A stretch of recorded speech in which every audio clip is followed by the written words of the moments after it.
इन्होंने पहले भी झूठ बोली थी आवाम से और आज भी ये झूठ ही बोल रहे हैं और आइंदा भी ये लोग झूठ ही बोलेंगे। इस तरह करेंगे कि बस बाइक वगैरह घर में खड़ी करके अपने लिए साइकिल वगैरह खरीद लेंगे। बुरा फैसला आवाम के लिए, अच्छा फैसला अगर होता तो ज़रा आवाम खुश होती। आवाम तो ऑलरेडी रुल रही है, पिछले गवर्नमेंट में भी और इस गवर्नमेंट में भी। हर चीज़ जो है जो इसकी कीमतें डबल हो गई हैं, जो 30 रुपये बढ़ने से आम आदमी के लिए तो इसमें बहुत ज़्यादा मुश्किल है। गवर्नमेंट की तो जिम्मेदारी है इस चीज़ की। कल जो किराया था वो 400 रुपये था, अभी 550 ले। इनको गरीब आवाम का कोई ख्याल नहीं है, ये आए दिन पेट्रोल के ऊपर पैसे बढ़ाते रहते हैं। बहुत मुश्किल हो गया, बहुत ज्यादा मुश्किल हो गया। पेट्रोल आप 30 रुपए बढ़ा दिया गरीब आदमी के, अब आयल 50 रुपए और बढ़ जाएगा। हम तो ये जानना चाह रहे हैं कि आए किस लिए थे फिर आप? डॉलर आपसे कंट्रोल नहीं हो रहा, पेट्रोल की प्राइसेस आपसे कंट्रोल नहीं हो रही। मुतासिर तो बहुत ज़्यादा हुए हैं, लेकिन अब क्या करें, साथ साथ में चलना पड़ेगा। हुकूमत। जय हिंद दोस्तों, मैं महेंद्र शर्मा स्वागत करता हूं वन वर्ल्ड हिंदी में आपका। उम्मीद करता हूं आप खुश और स्वस्थ है।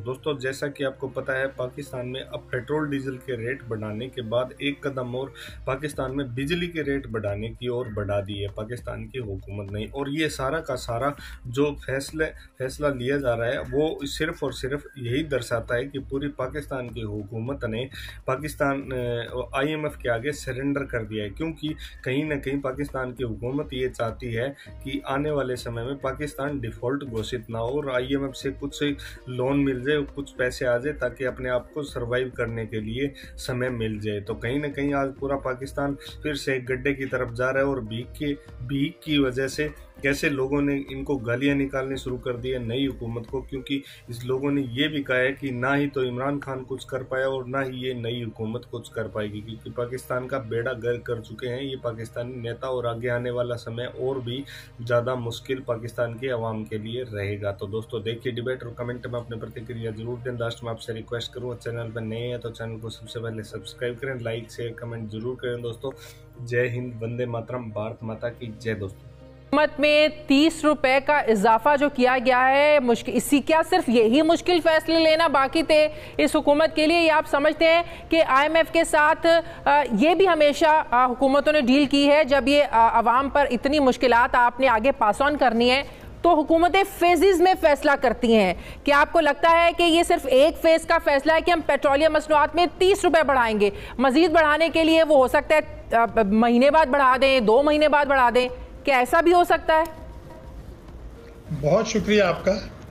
पहली बात तो ये है कि ये पहली किस्त है, इसके बाद बिजली के नर्ख बढ़ाए जाएंगे। उसके बाद 10 जून को जो बजट आएगा उसमें पेट्रोलियम लेवी यानी भत्ता, उसके बाद में 410 अरब रुपया रखा जाएगा, यानी वक्तन फवक्तन ये भत्ता लिया जाएगा और पेट्रोलियम मसनूआत की कीमतों में इजाफा होगा। तरक्याती अखराजात में कटौती की जाएगी और इस तरीके से जो शरह नमू है वो 4-4.5% पर आ जाएगी।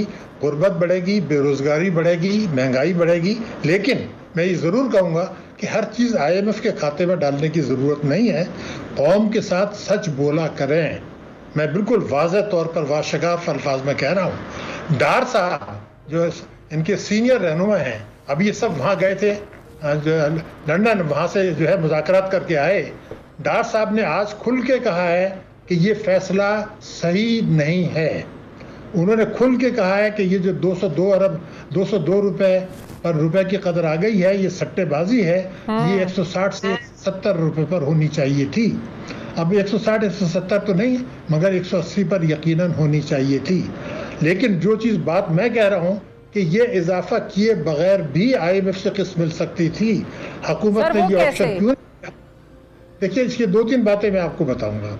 इमरान खान ने जिस वक्त टैक्स एमनेस्टी दी थी 2019 में, तो उसमें ये कानून बन गया था कानून, और वो ये था कि जो लोग इस टैक्स एमनेस्टी से फ़ायदा नहीं उठाएंगे और जिनकी चोरी के रिश्वत के असासे मुल्क के अंदर मौजूद हैं, जिनकी तफसीलात हुकूमत के पास मौजूद हैं, जिनकी तफसीलात FBR में मौजूद हैं, उस पर मैंने हिसाब लगाया कि अगर मुल्की कानून के तहत टैक्स दिया जाए तो हुकूमत को मुख्तसर वक्त में 900 अरब रुपया मिल सकता था।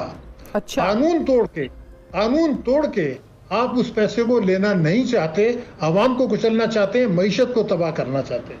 अब आप पूछेंगे 900 अरब क्या बात कर रहे हैं? मैं आपसे बता दूं, एक आदमी ने 1 करोड़ रुपया कौमी बचत स्कीम में लगाया, चोरी का पैसा है, रिश्वत का है, एमनेस्टी से उसने फायदा नहीं उठाया। मुझे बताया जाए कि क्या मुश्किल है उस कानून के तहत जो मौजूद है, एक खत उसको लिख दिया जाए कि जनाब ये चोरी के पैसे का आपका है, आपने इस पर इनकम टैक्स नहीं दिया। एक मुलाजिम जो सरकारी होता है या वो जब कौमी बचत में पैसा लगाता है उस इनकम पे वो टैक्स दे चुका होता है, आपने नहीं दिया। अब आप इस पर टैक्स दे दें, अगर आप नहीं देते तो आप इसको कैश पे नहीं करा सकते, मुनाफा रुक जाएगा, और अगर नहीं देते हम काट लेंगे। अगर ये अनअसास टैक्स लिया जाए 900 अरब रुपया मिल सकता है, लेकिन वो लेना नहीं चाहते, आवाम को कुचलना चाहते हैं। एक तो ये बिल्कुल वाज़ेह है, मुझे जवाब दे। दूसरे कि IMF के खाते में डालने की जरूरत नहीं है। मैं आपसे जून में जो बजट पास हुआ था, इमरान खान ने किया था, उसमें 30 रुपए लीटर रखा गया था ऑलरेडी कि हम लेंगे, पेट्रोल मसनूआत की कीमतें बढ़ाएंगे, ये हो चुका था। एक दूसरे जो एक मुआहदा तहरीरी हुआ था IMF के साथ, जिसमें ये कहा गया था कि हम पेट्रोलियम मसनूआत की कीमतें बढ़ाते रहेंगे बिजली की जून तक। नहीं, तो अगर ये मुआहदा हुआ था तो फिर 10 रुपए फी लीटर कम क्यों किया? ये तो फिर मुआहदे की पासदारी तो नहीं की तहरीक इंसाफ की हुकूमत ने। मैं बिल्कुल आपको जिम्मेदारी से बता रहा हूँ, मैंने डॉक्यूमेंट देखे हैं। ये 28 फरवरी को जिस वक्त उन्होंने ये मुआहदा तोड़ा है इमरान खान साहब ने, तो IMF का कहना था भाई ये सॉवरेन स्टेट की एक आपने दिया था, गारंटी की थी, एग्रीमेंट मैंने देखा है, वो उन्होंने तोड़ा। उसका नतीजा ये हुआ कि जो 900 मिलियन डॉलर यानी 1 अरब की किस्त मिलनी थी, IMF ने वो रोक ली। अगर वो रोक ली और प्रोग्राम रुक गया, अगर वो 1 अरब डॉलर की किस्त मिल जाती तो आपको सऊदी अरब से पैसा मिलना था, UAE से पैसा मिलना था, इंटरनेशनल बॉन्ड्स आप इशू करते वहां से पैसा मिलना था, वो सब मशरूत थे IMF से। तो उन्होंने जो ये मुआहदा तोड़ा, मैं आपको रिकॉर्ड पर बता रहा हूँ, तहरीरी मुआहदा तोड़ा है उन्होंने। IMF ने किस्त रोक ली, अगर वो पैसा उस वक्त मिल जाता आज डॉलर 180 रुपए पर होता। तो ये क्यों तोड़ा गया, इसका एहतसाब होना चाहिए। और मैं तो बिल्कुल बात कर रहा हूँ कि एहतसाब होना चाहिए। उन्होंने इसलिए तोड़ा था कि वो ये चाह रहे थे कि जो अपोजिशन की तहरीक थी उसको कमजोर कर दिया जाए। उस वक्त नो कॉन्फिडेंस नहीं आया था उसमें से, लेकिन डॉक्टर साहब पेट्रोल की कीमतें तो बढ़ गई, ये IMF के मुआहदे का हिस्सा था। बिजली की कीमतें बढ़ाना, क्या ये भी मुआहदे का हिस्सा है? जो अब आप कह रहे हैं कि इसके बाद जो नेक्स्ट स्टेप होगा वो होगा बिजली की कीमतें बढ़ना, तो ये भी हमें 1-2 दिन में नजर आएगा? नहीं, 1-2 दिन का तो मैं नहीं कह सकता, चंद रोजों में होगा, लेकिन मुआहदे का हिस्सा था, मुआहदे का हिस्सा था, बिल्कुल था, तहरीरी मुआहदा था, इस्लामी जमहूरिया पाकिस्तान ने किया था। ये मुआहदा तोड़ा गया, लेकिन उन्होंने जरूर तोड़ा। लेकिन मैं ये कहना चाहता हूँ कि क्या इनको ये कहना नहीं, कोशिश नहीं करनी चाहिए थी कि रुपए की कदर को गिरने से रोकते? देखिए, हुकूमतें बहुत ताकतवर होती है। मैं 4 मिसालें दे सकता हूँ माजी में कि हुकूमतें और स्टेट बैंक ने मिलके रुपए की कदर को वापस ठीक कराया, वो इन्होंने कोशिश नहीं की। हाँ, इतना बड़ा मुल्क है, अगर जो है वो हमें याद है कि वो रजा बाकर 13% पे डॉलर में कर्जे ले आए थे, हमें इतना लाने की जरूरत नहीं थी। अगर हुकूमत चाहती तो अपने रिजर्व्स बढ़ा सकती थी। ये सही है कि इमरान खान ने जो फैसला किया था उसके बाद 6 अरब डॉलर के रिजर्व्स गिर गए, मैं मानता हूँ, लेकिन क्या हुकूमत पाकिस्तान इतनी बेबस थी? क्या आप फॉरेन बैंक से कर्जे नहीं दे सकते थे शरत सूद पर?